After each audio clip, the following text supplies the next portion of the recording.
Yao Man-hyung, who goes by Yo-Yo, is a Hong Kong native.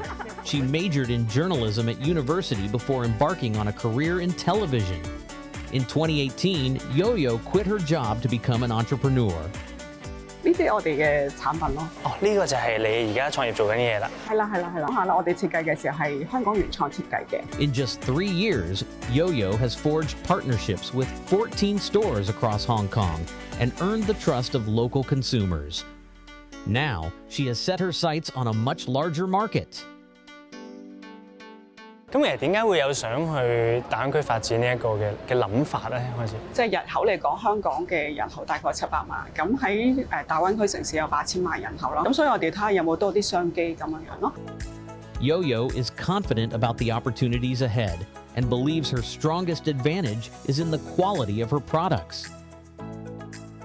覺得我哋其實係嗰個設計元素好重要，咁我哋設計夠靚啦，又夠有特色啦，跟住之後就係夠快，咁所以我覺得呢個係我哋取勝之道。其實呢一樣嘢已經係香港嘅特色嘅，所有嘢都要講效率。冇錯，冇得慢嘅，基本上係。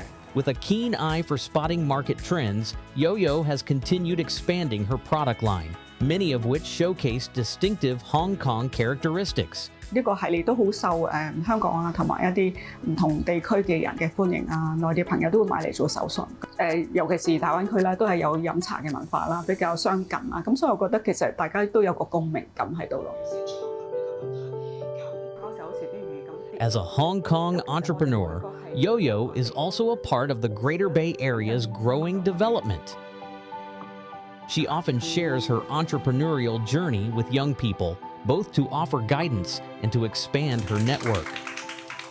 我自己都創業咗啦，我都發現有好多年輕人都好想返內地去創業。咁我覺得既然我都行咗出嚟，我都希望有機會可以分享返自己嘅經驗俾人哋咯。